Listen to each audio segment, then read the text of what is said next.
En esta mesa titulada Responsabilidad compartida como clave para la confianza digital, que modera Alison August Treppel, secretaria ejecutiva de SICTE, ante el Consejo Permanente de la Organización de los Estados Americanos, OEA, participan Francisco Lago, responsable de servicios proactivos de INCIBE-CERT, el capitán de navío Javier Martínez, comandante del Comando Conjunto Cibernético del Comando General de las Fuerzas Militares, capitán Rodrigo Acevedo, jefe de la Unidad Investigativa contra el Cibercrimen del Centro Cibernético Policial, y también Esther Álvarez, presidente de la Fundación Innova Castilla-La Mancha.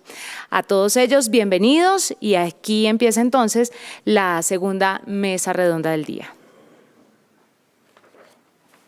Muy buenas tardes a todos ustedes por participar en este evento. Quisiera empezar agradeciendo primero al Centro Criptológico Nacional y al Instituto Nacional de Ciberseguridad de España por la invitación de participar en esta jornada hoy. De verdad, de parte de la OEA, valoramos muchísimo la cooperación y colaboración que tenemos con ambas organizaciones. También quisiera reconocer de manera muy especial al Gobierno de Colombia por haber acogido este importante esfuerzo de España con el fin de impulsar mayor concientización de los desafíos de ciberseguridad que enfrenta nuestra región en todos los sectores. En los próximos 45 minutos aproximadamente tendremos la oportunidad de escuchar de cuatro distinguidos panelistas, quienes compartirán con nosotros sus perspectivas sobre la responsabilidad de distintos sectores, tanto público como privado, para contribuir a un entorno digital más seguro. También trataremos de conocer algunos de los desafíos que sus respectivas organizaciones han enfrentado, así como, ojalá, algunas de las lecciones aprendidas para incorporar un elemento mayor resiliencia, digamos, cibernética dentro de sus organizaciones. Veo que todavía estamos a la espera de dos de nuestros expositores, pero voy a empezar presentando a dos miembros de nuestro panel. Desde el 2018, Francisco Lago es responsable de servicios proactivos de INCIBE-CERT. Es ingeniero de telecomunicaciones por la Universidad de Valladolid y cuenta con más de 13 años de experiencia en el mundo de la ciberseguridad, iniciando como consultor y posteriormente como jefe de proyecto en el área de ciberseguridad de Indra Sistemas. Francisco también se desempeñó como docente e investigador en la Escuela Técnica Superior de Ingenieros de Telecomunicación de la Universidad de Valladolid, España. Esther Álvarez, presidenta de la Fundación Innova Castilla-La Mancha, es ingeniera de telecomunicaciones, experta en sistemas de información en empresas y en desarrollo de capacidades en ciberseguridad, entre otros. Es doctora en sistemas de información en la empresa del departamento GEO de la Universidad Politécnica de Madrid y cuenta con un Computing for Data Analysis de Johns Hopkins University. Veo que seguimos a la espera de... sí, ¿ya están con nosotros? ¿Los otros dos? Sí. Perdón, ahora sí los veo, ya, presencialmente. Ok, por eso no los veo en pantalla, perdón. Entonces también tengo el gran placer de presentar al capitán de navío Javier Martínez, quien es comandante del Comando Conjunto Cibernético del Comando General de las Fuerzas Militares de Colombia. El capitán Martínez es profesional en ciencias navales de la Escuela Naval Almirante Padilla y administrador de empresas de la Universidad Militar Nueva Granada. Además de cursar altos estudios en ciberseguridad por la Universidad Católica Argentina y la Escuela de Negocios en SNECA en España, el capitán también tiene una maestría en terrorismo internacional y especializaciones en seguridad y defensa nacionales. Y por último, pero no menos importante, el capitán Rodrigo Acevedo, oficial de la Policía Nacional de Colombia, quien cuenta con más de 12 años de experiencia y sirve actualmente como jefe de la Unidad Investigativa contra el Cibercrimen del Centro Cibernético Policial y también coordinador de la Estrategia Integral de Ciberseguridad. El capitán Acevedo actualmente está cursando una maestría en ciberseguridad e informática forense. Muchísimas gracias a todos ustedes por acompañarme en este panel hoy. Entonces, después de estas presentaciones, vamos a empezar, por favor, con algunas reflexiones generales. Si bien siempre ha sido un desafío asegurar que las organizaciones cuentan con las competencias digitales necesarias para garantizar sus operaciones, la pandemia y por ende la creciente dependencia en los TICs ha exacerbado sin lugar a dudas esta situación. ¿Por qué no nos cuentan, por favor, en aproximadamente 5 minutos cada uno, obviamente en términos muy generales, cuáles han sido los pasos o medidas que ha tomado sus organizaciones para prevenir y mitigar estos riesgos? Francisco, ¿por qué no empezamos contigo, por favor? Adelante. Bueno, lo primero, daros los buenos días o buenas tardes, dependiendo de dónde nos estéis escuchando. Muchas gracias por la presentación, Alison. También saludar a todos los compañeros de la mesa redonda. Y si me permites, como es la primera pregunta, digamos, general y un poco por introducir también y dar un poco de contexto con la información que podemos aportar quizás nosotros de lo que hemos visto relacionado con la pandemia, es decir, qué ha pasado, qué cambio de hábitos ha habido, qué cambio también hemos detectado o nosotros vemos en materia ciber, etcétera, etcétera, pues sí que me gustaría dar algunos datos que tenemos disponibles ya de lo que tenemos recolectado de todo el año pasado. Entonces, por darle un poco de contexto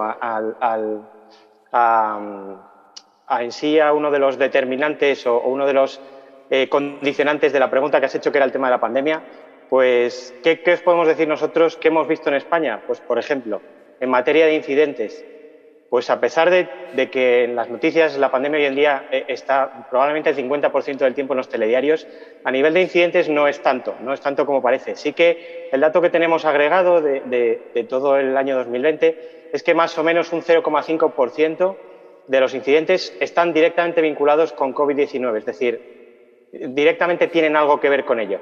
Los picos, evidentemente, eso es en todo un año. Ha habido momentos de mucho pico en estos números, que el porcentaje era bastante superior, y ha coincidido en concreto en marzo, a mediados de marzo, finales de marzo, principios de abril y mayo, que ha sido cuando se declaró a nivel global la pandemia, cuando en Europa y en particular en España hubo muchas restricciones, de hecho hubo confinamiento en nuestro país, etcétera, etcétera, y fue en ese momento donde vimos que ese porcentaje de incidentes era mayor. ¿Qué tipo de incidentes hemos visto que tenían que ver con la pandemia? Pues, por ejemplo, lo más habitual era pues tipos de incidentes relacionados con phishing, con fraude o con suplantación de entidades como podían ser la Organización Mundial de la Salud, organismos públicos como el Ministerio de Sanidad de España, empresas privadas relacionadas con la mensajería, por ejemplo, a raíz de que pues cuando estábamos en confinamiento prácticamente todos los servicios que demandabas tenían que llevártelos a casa empresas de mensajería. Tiendas fraudulentas también que han aparecido al calor de productos relacionados con el COVID, mascarillas y todo lo que nos podamos... Ahora mismo, por ejemplo, pues hay comercio fraudulento en relación con las vacunas, etcétera, etcétera. En general, lo que hemos visto es que son incidentes, tipos de incidentes que ya existían, pero que han pivotado, han girado hacia, digamos, el trending topic o el tema que más atención y que más demanda o que más fácil iba a ser, con el que iban a conseguir llegar a más usuarios, que era el COVID en ese momento, ¿vale? Es verdad que también hemos visto que había incidentes relacionados con las tecnologías y con la situación de teletrabajo, que ha habido un giro enorme, evidentemente. Una de las consecuencias de la pandemia ha sido un aumento muy grande del porcentaje de población que está teletrabajando en nuestro país. De hecho, ha habido momentos en los que era un porcentaje abrumador frente a los que no, ¿vale? Y sí que hemos visto incidentes relacionados con ello, pero en este sentido sí que tenemos que decir que no hay un incremento significativo, es decir, son cosas que ya veníamos viendo de antes y que no por la pandemia ha habido ese incremento o ese giro o ese cambio de tendencia radical. También en materia de correo electrónico, pues durante todo un año tenemos análisis de todo el correo que recogemos como correo no deseado, como spam, y durante todo 2020 pues solo el dato del 0,22% de todo ese correo electrónico era directamente relacionado con COVID-19. Puede parecer poco, pero teniendo en cuenta que hay infinitas temáticas que hacen que nos llegue correo no deseado todos los días, que haya específicamente tema de COVID-19 un 0,22% no es desdeñable. Y además, evidentemente, a lo largo del año, digamos que la relevancia ha bajado y sí que en marzo y abril veíamos que este número era bastante más significativo, en torno al 1,25%, o sea, más de 1 de cada 100 correos que recibíamos no deseados tenían que ver con temas COVID. Dominios registrados en España, .es, también hemos visto que ha habido momentos en que entre el 7 y el 8% de todos los dominios que se registraban en España, en el tled.es, estaban relacionados con COVID-19, no por ello maliciosamente. De ese 7 o 8%, es decir, había muchos dominios legítimos o bien que no eran concluyentes, que no eran ni buenos ni malos, no había datos porque no había contenidos o simplemente estaban aparcados, etcétera, etcétera. Pero sí que dentro de ese 7-8% total había un porcentaje, un 2%, que hemos identificado como maliciosos, ¿vale? Utilizados pues, para algún cibercrimen, actividad ciberataque o estafa, etcétera, etcétera. Más cosas que hemos visto, esto sí que ha sido también un volumen bastante grande. En nuestro servicio de vigilancia digital pues, hemos detectado muchísima desinformación, muchísimas fake news alrededor de todo lo que es el COVID. Mecanismos de prevención, herramientas, gestión de la pandemia, etcétera, etcétera. Y por último, ya entroncando un poco con la pregunta que nos hacías de cómo hemos reaccionado, evidentemente nosotros lo que hemos visto con todo esto y además, no solo ya con los incidentes, sino con propias consultas que hemos recibido en nuestra organización, etcétera, etcétera, pues hemos pivotado mucho hacia la elaboración de contenidos, guías, recomendaciones, mejores prácticas, etcétera, etcétera, para abordar tanto los diferentes avisos, alertas, etcétera, etcétera, para concienciar o alertar cuando hemos visto, pues, por ejemplo, casos de fraude, intentos de suplantación de entidades gubernamentales, etcétera, etcétera, como también para dar respuesta a las necesidades que nos han demandado las propias organizaciones, como en materia de contenidos o buenas prácticas en relación con el teletrabajo, como las formas más seguras de acceder a él, cómo configurar mecanismos de ciberseguridad para hacer que el teletrabajo sea más seguro, etcétera, etcétera, ¿vale? Y yo, bueno, por no alargarme más y dar paso a mis compañeros, lo voy a dejar ahí, que tenemos oportunidad de hablar de más cosas. No, gracias, Francisco. Yo sé que hay mucha información, son muchos los desafíos, pero también muchas las respuestas. Pero sí, como tenemos tan poco tiempo, quisiéramos tratar de tocar todas las bases posibles. Entonces, con eso, con muchísimo gusto, le ofrezco la palabra a usted, capitán Javier Martínez, para que nos comparta un poco los desafíos que ustedes han visto este año en particular en el Comando Conjunto Cibernético de Colombia. Adelante, por favor. Muchas gracias por la invitación a esta jornada STIG, capítulo Colombia.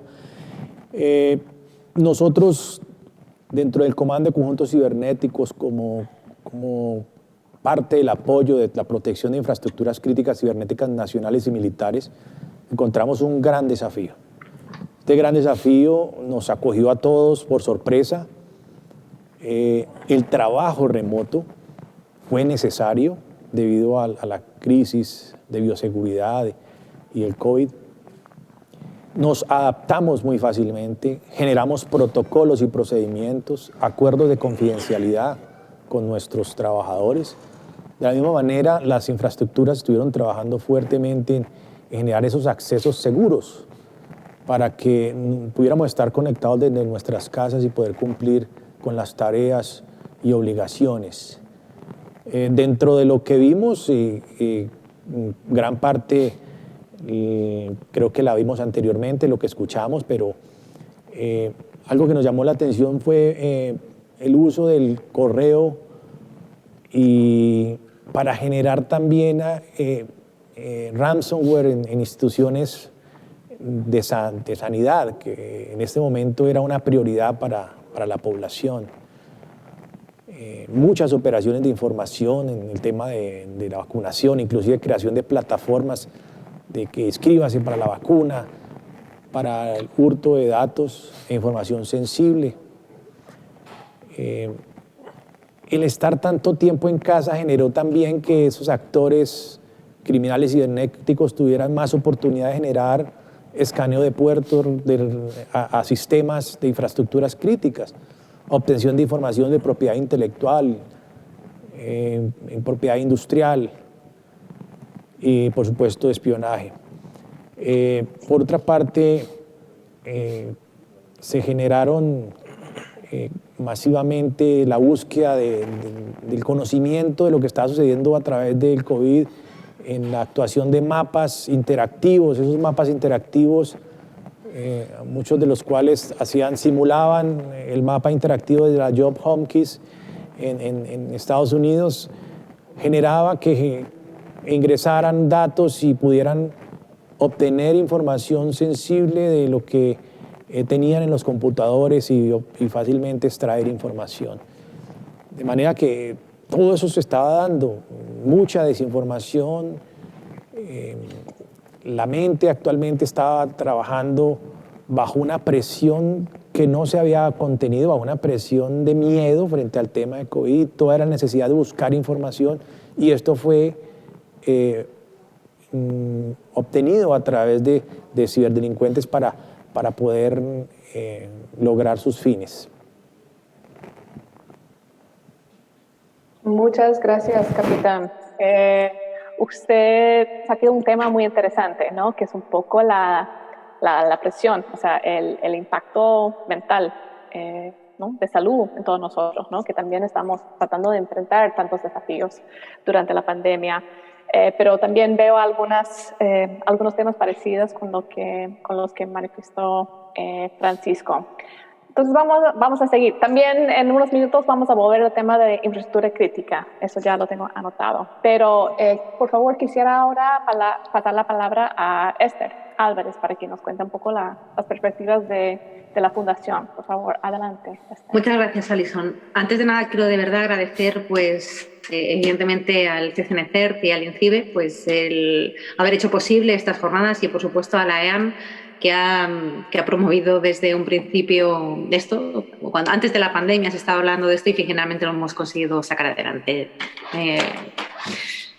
Bueno, pues desde el punto de vista de la Fundación quiero dar un punto de vista diferente, porque aquí tenemos a personalidades que han vivido de lleno pues, el tema de seguridad, defensa, el tema de cómo han abordado este tema las pymes. El INCIBE es y así y será clave en esto.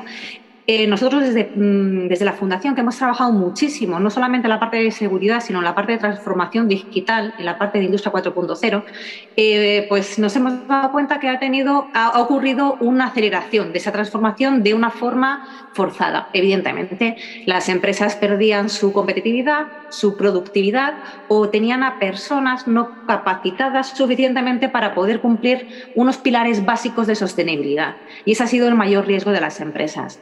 Curiosamente, en las empresas que son un poquito más grandes, las entidades que eran más grandes, empezó a darse la necesidad de un entendimiento forzoso entre la parte del CISO y el gestor de sistemas, que muchas veces no, porque parecía que lo más importante es que las cosas funcionen, es decir, funcionen como sean. Y han llegado a ocurrir situaciones muy curiosas, que gracias a Dios no ha habido incidentes más graves, como decía Francisco, pero que se llegaba a incumplimientos. Es decir, traspasabas la frontera del compliance cuando de repente para que funcionase una cosa se utilizaba, no sé, pues un Dropbox, una nube, para compartir datos que a lo mejor no se deberían compartir a través de eso. Entonces, lo que hemos visto como fundación es que se han visto afectados, no tanto la parte de seguridad por ataques relacionados directamente con el tema de coronavirus y demás, pero sí que una debilidad evidente en la seguridad, por lo que decía Pablo, se ha ampliado la superficie de exposición. Ya es un entorno no controlado por los CISOs o los ingenieros de sistemas o los técnicos de sistemas, sino que el teletrabajo y esa descentralización ha hecho que la superficie de exposición de las entidades haya sido mayor. El uso de dispositivos propios por parte de los trabajadores, la famosa polémica del Bring Your Own Device, es decir, ¿qué es la seguridad o la productividad? ¿No? Pues eso se se ha visto mucho más acrecentado. Temas puros de compliance, los procesos no estaban adaptados a una descentralización de cierto tipo de herramientas y eso ha dado lugar a inseguridad. No inseguridad cibernética, es decir, debido a algo que el entorno cibernético estaba dando respuesta para cumplir unos procesos y una productividad, daba lugar a falta de seguridad en procesos productivos. En algunos casos, cuando tienen que ver con infraestructuras críticas o con... No hablemos de infraestructuras críticas, hablemos de servicios que pueden estar relacionados con el bienestar.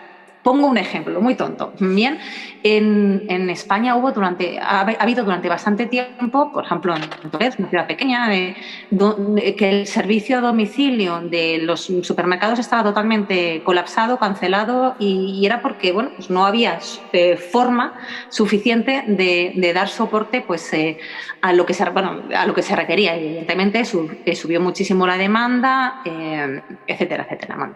Bueno, pues una cosa como que falte la alimentación o la incertidumbre genera una situación de inseguridad. Bueno, eso pues sabemos que es que no estaban preparados para eso. Bueno, pues algo similar para otro tipo de servicios que no son tan evidentes, que no son infraestructuras críticas, pero que sí, por ejemplo, para pequeños comerciantes o industrias empezaban a no estar tan seguros, a no estar tan disponibles, generó una situación muy crítica en la productividad y la competitividad, sobre todo de las pymes. Estamos hablando que tanto en Colombia como en España el mayor porcentaje de empresas son pymes y autónomos y ese fue el mayor reto. Es decir, hablamos de seguridad por esa superficie de exposición que comentábamos que de repente se multiplicó, que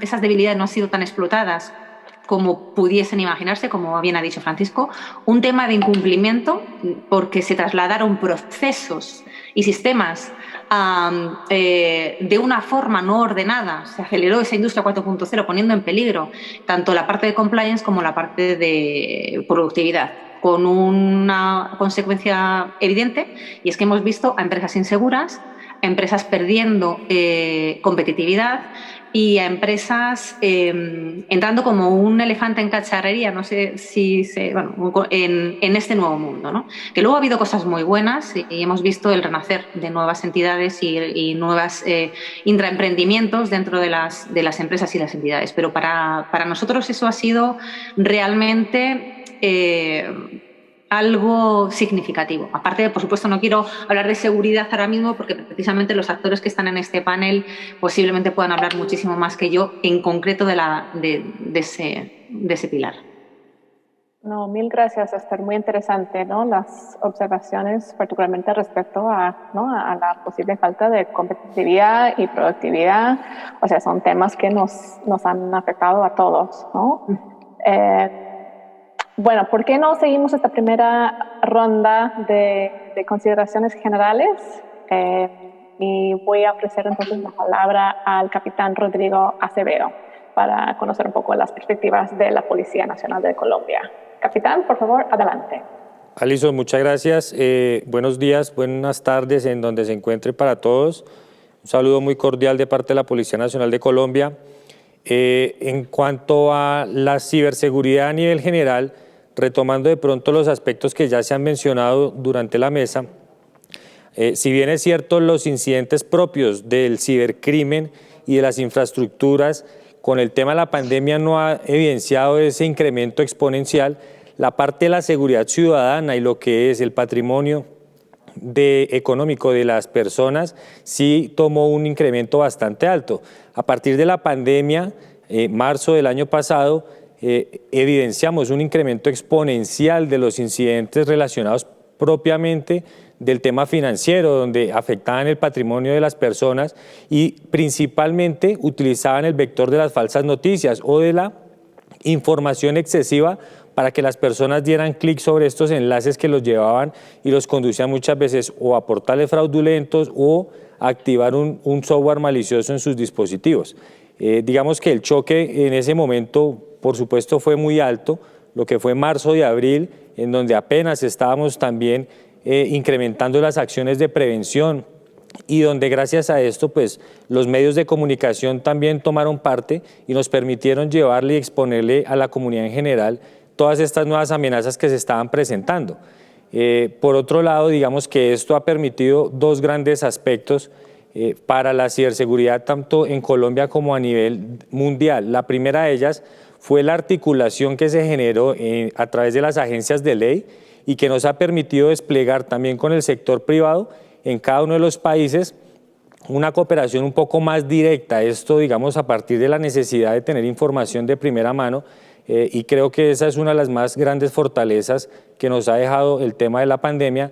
Y en segundo lugar, los incidentes relacionados a los temas financieros, cuando se incrementaron demasiado, digamos que nos permitió llegar a la comunidad y generar estas acciones preventivas de manera masificada, también utilizando propiamente las redes y los sistemas de información, que nos permitió de pronto en cierto punto llegar a atacar y afectar e impactar directamente los delincuentes. Entonces digamos que básicamente la modalidad de ir evolucionando no solo desde parte de los delincuentes, sino también de las agencias de ley y por supuesto, pues como fue la pandemia del COVID, también a nivel cibernético pues se expandió a nivel mundial y asimismo hemos tratado de poder reaccionar ante ella. Digamos que esos serían como los aspectos generales. Por supuesto el incremento ha sido bastante y se mantiene ese incremento. Los incidentes hemos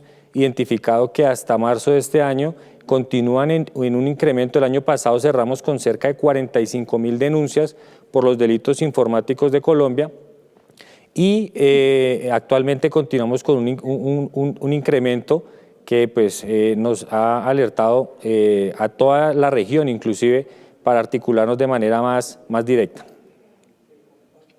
No, muchas gracias y yo creo que, bueno, esas observaciones coinciden también con las que manifestaron tanto Francisco como el capitán Martínez, ¿no? O sea, si bien cualquier incidente de phishing es preocupante, es más aún, ¿no? Cuando estamos hablando de nuestras instituciones financieras, ¿no? Y el impacto económico en la ciudadanía.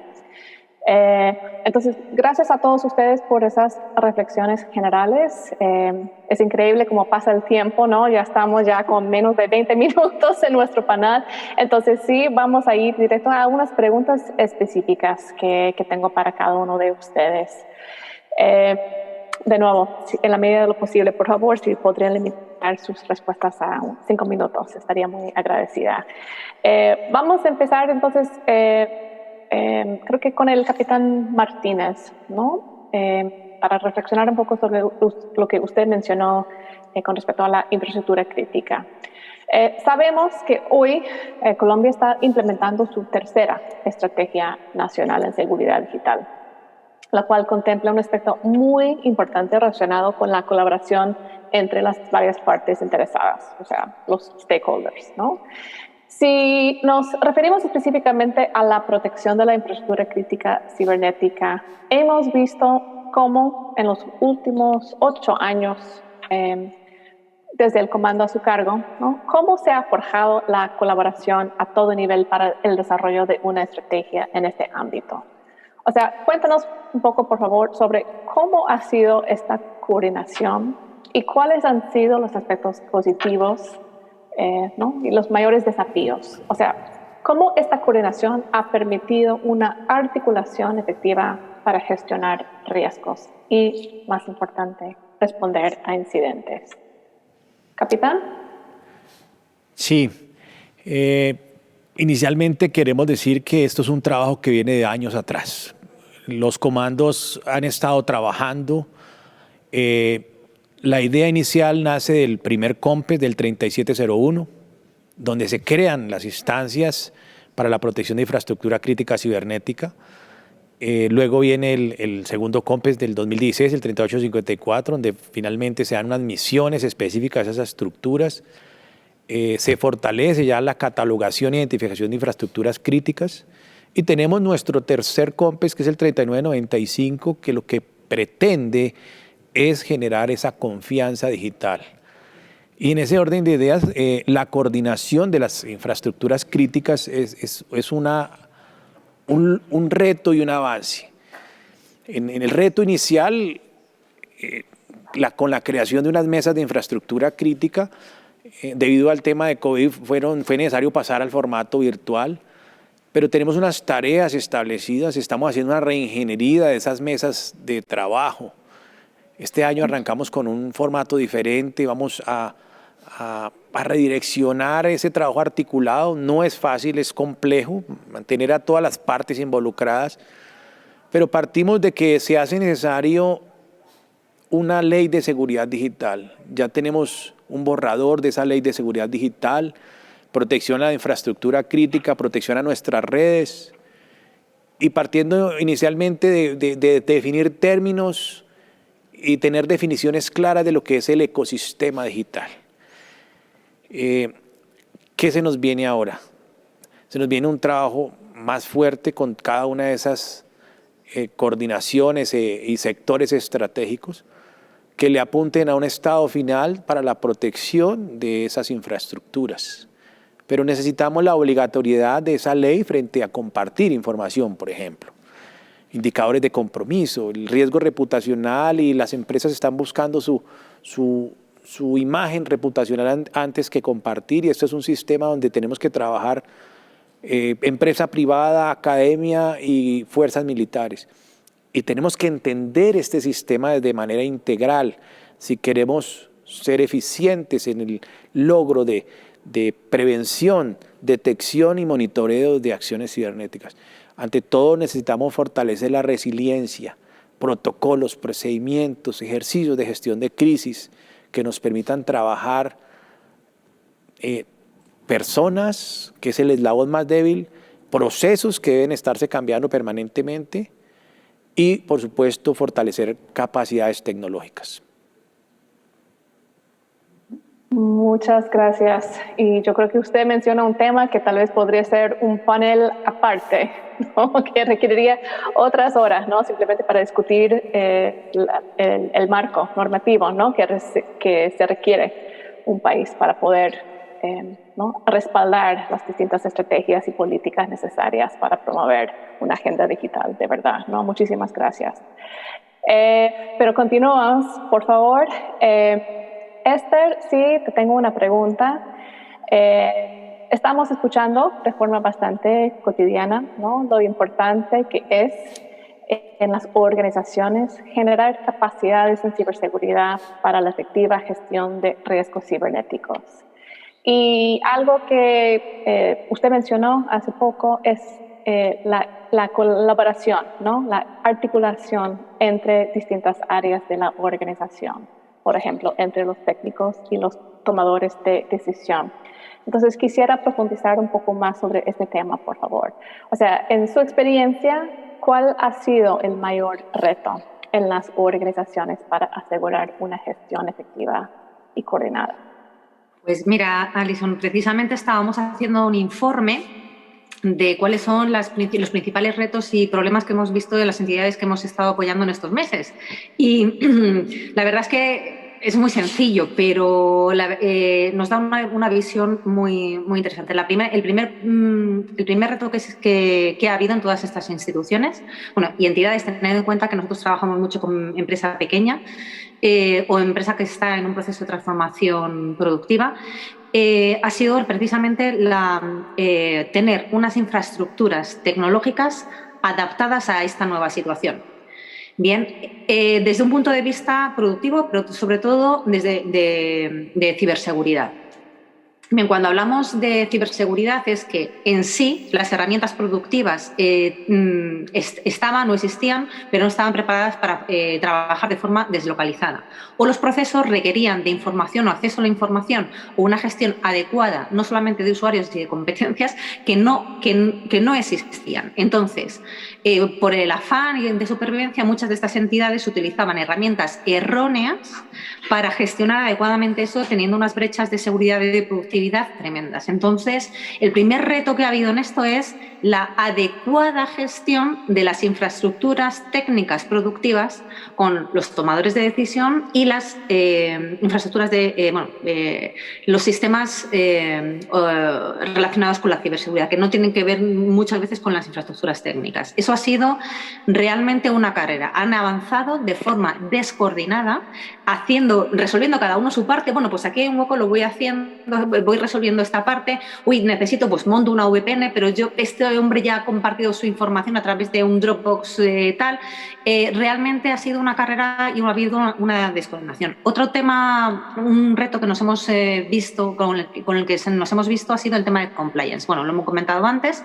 Gracias a Dios no ha habido tantos incidentes, es decir, porque ha habido tantos lagos en esa gestión que muchas de las pequeñas empresas podrían estar en riesgo de incumplimiento de algunas normativas, algunas de ley de protección de datos, otras incluso de otras índoles, simplemente porque la seguridad de esos procesos y de esa información no estaba bien asegurada. El reto más duro y con el que todo el mundo ha trabajado, se ha dado, ha sido el talento, los recursos humanos. Los recursos humanos ya no es el informático o el ingeniero o el jefe de proyectos. Estábamos hablando que cualquier persona de la empresa o de la entidad estaba fuera. Y por tonto que parezca, alguna cosita pequeña se podía necesitar. Y el reto más duro ha sido, primero, no tener a las personas formadas, pero casualmente no ha sido eso, porque el no tener las personas formadas se identificaba pronto, se daban los cursos, se acompañaba y demás, sino pensar que las personas tenían formación cuando no las tenían. Es decir, se asumía un conocimiento previo que muchas entidades y personas no tenían. Y eso ha sido como, wow, no estamos preparados no solamente ante la industria 4.0, sino ante una situación así. O sea, cosas muy, muy normales y muy cotidianas. Y una cosa que nos ha sorprendido y nos ha gustado muchísimo es que, ha habido muchísimo emprendimiento digital. Aquí hay un problema, pues la gente se busca la forma para emprender digitalmente, pero también ha habido muchísimo intraemprendimiento. Ante las soluciones, muchas entidades han buscado apoyo, pues en entidades como es el INCIBE y entidades que también les han ayudado a acelerar ese cambio, ¿no? Y hemos visto cómo han aflorado proyectos y procesos muy, muy, muy, muy interesantes de inteligencia.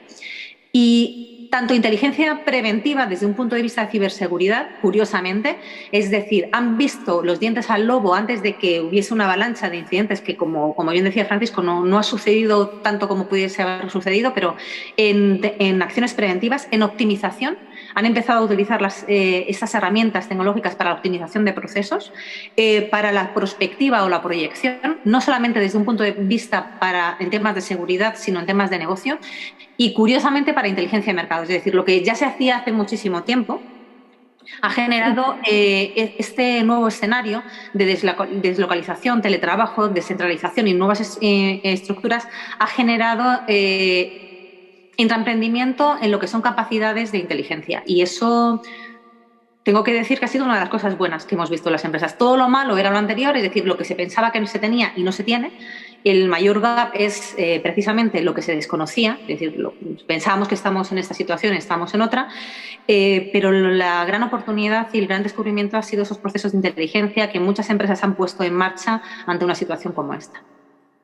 Muy interesante, muchísimas gracias. Estoy tomando muchas notas, pero espero que definitivamente una vez que esté publicada podrían compartir la publicación. Por supuesto, estamos en ello ahora mismo. Gracias. Y ya, consciente del tiempo, ya me quedan dos preguntas más. Voy primero al capitán Acevedo. Capitán, sabemos que la cooperación entre las fuerzas de seguridad, ¿no?, policiales es bastante bien conocida, particularmente cuando estamos hablando de temas de investigación y judicialización con homólogos internacionales.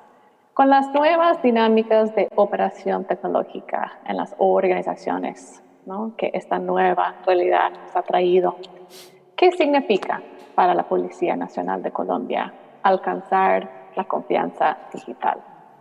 Cuéntanos un poco de eso, por favor. Bueno, Alison, digamos que la confianza digital, en el entendido de nuestra estrategia nacional, para la Policía Nacional es entrar en cohesión entre lo que es la capacidad definida como la ciberseguridad y la seguridad digital como el buen uso de esa capacidad para poder lograr esta confianza. Entonces, es lograr poner a disposición todos los medios posibles que tengamos. En el caso particular, a través de nuestro CAI virtual, hemos venido evolucionando en una manera muy dinámica también y profesionalizando, por decirlo así, ese modelo de prevención que, como nos lo decía anteriormente Esther, debe ser prospectiva, debe ir más allá de simplemente describir una modalidad o de simplemente decir está ocurriendo esto en el mundo, sino que también debe ir un poco más allá y proponer. Entonces, de parte de nosotros como policía, hemos logrado traer esa información, pero darle también un uso adecuado, poder direccionar hacia las empresas, a los diferentes sectores y tener sobre ellos una influencia de los aspectos que podrían implementar o podrían realizar para precisamente prevenir ser víctimas de los delitos informáticos. Básicamente, con esto considero que lograríamos tener una confianza digital en donde las personas se sientan respaldadas por el Estado y donde, aplicando todas estas metodologías que de primera mano bajo la articulación internacional, nos puede estar ocurriendo un incidente al otro lado del hemisferio, puede estar en Europa, puede estar en América del Norte, pero con esta articulación lograr tener esa información y hemos desarrollado esa capacidad de poderla expresar de manera más puntual y dirigida para que efectivamente tenga un impacto real. Muchas gracias. Y por último, Francisco, una última pregunta de parte de ENCIBE, por favor. Sabemos que ustedes están adelantando varias estrategias para generar mayor concientización, tanto del sector privado como de la ciudadanía en general. Esto ha permitido, creo que sabemos todos, ¿no? Permitido a España ser hoy definitivamente un referente en estos temas, ¿no? También conducentes a promover mayor confianza digital. Creo que ya sabemos la respuesta, pero cuéntanos ya en los pocos minutos que nos quedan, por favor, qué tan positivos han sido esos resultados que ustedes han logrado, ¿no? O particularmente, qué recomendaciones nos podrías ofrecer a las organizaciones, ¿no? Las pequeñas, tal vez, y medianas empresas que están emprendiendo esfuerzos parecidos. Bueno, pues si me permites, antes de comentar una breve puntualización con respecto al número y al tema de los incidentes que ha habido durante 2020. En INCIBE sí que hemos detectado un aumento en general del número de incidentes, en general. Sin embargo, quizás lo que os comentaba al principio de la intervención era que específicamente en temas de COVID-19 o en concreto con tecnologías relacionadas con teletrabajo, en este caso no había ese aumento tan alto, ¿vale? Lo que no quiere decir que en este año haya habido un mayor número de incidentes, probablemente o quizás indirectamente relacionado con que haya más teletrabajo, más dependencia en infraestructuras digitales, como es evidente, ¿vale? Y con respecto a la pregunta que me hacías, muy rápido y por decir un par de ideas. El camino en materia de concienciación, el objetivo no es fácil cuando tratas de abarcar a los ciudadanos en general, a empresas, a un público tan amplio, y quizás durante los diferentes años que llevamos, que ya son muchos trabajando en estas líneas, yo creo que para nosotros la clave o prácticas o mejores prácticas que hemos identificado y cómo acercarnos y cómo afrontar esta misión, pues quizás las claves puedan ser segmentar, sectorizar, identificar diferentes necesidades en diferentes perfiles, grupos, tanto sociales como profesionales, y crear herramientas, contenidos, lenguaje y medios diferenciados para cada uno de ellos, ¿vale? Por ejemplo, ¿cómo lo hacemos en INCIBE? Pues tenemos un perfil específico y un público objetivo de ciudadanos en general, al que le ofrecemos un canal, un lenguaje y unos contenidos diferentes. Luego tratamos de forma diferenciada el perfil de empresas. Incluso en el caso de las empresas tenemos hasta itinerarios sectorizados, dependiendo de los sectores en los que trabajan las empresas. Otro grupo, otro sector al que nos dirigimos diferenciado con contenidos, herramientas, lenguaje y canales diferentes, pues el perfil de los menores, los padres y los educadores, ¿vale? Y por último también el de los profesionales, que quizás es un ámbito ya más técnico. Profesionales me refiero del ámbito de la ciberseguridad, con necesidades más específicas y más técnicas, con un canal también diferente. Pues quizás la forma de llegar a muchos es ir particularizando en las necesidades de cada uno y creando herramientas, contenidos, guías, etcétera, lo que necesiten. Incluso, ya te digo, los canales, los medios de llegar a cada uno son diferentes. En unos casos, pues contenidos más o menos convencionales, a través de la web, guías, etcétera, etcétera. En otros casos, a través de redes sociales, mecanismos multimedia, gamificaciones, etcétera, etcétera. Es decir, diferenciar e intentar responder necesidades diferentes en cada caso. Muchísimas gracias, Francisco. Yo sé, nuevamente, es muy difícil tratar de consolidar tanta información en un panel de 45 o 50 minutos, pero de verdad agradezco muchísimo a todos ustedes por su participación, por sus insumos tan valiosos. Yo aquí tengo 3 páginas de notas, ¿no? de los desafíos, ¿no? y muchos de los cuales son comunes, creo que, ¿no? entre los distintos sectores, pero más importante, los resultados, ¿no? Las lecciones aprendidas sobre la marcha, de los cuales nuevamente yo creo que hay muchas áreas de común, ¿no? O sea, sobre todo la necesidad de promover estrategias y políticas, la necesidad de promover mayor concientización, ¿no? en todos los niveles, y sobre todo la necesidad de seguir fomentando el diálogo, la cooperación y la colaboración entre todos los sectores, ¿no? Y por eso estoy sumamente agradecida que aquí estamos todos representando distintos sectores. Espero que, ¿no? que haya sido interesante esta discusión. A todos los participantes, nuevamente a todos ustedes, muchísimas gracias por su tiempo, por su interés y sobre todo su interés en apoyar este tema. Por el liderazgo del panel.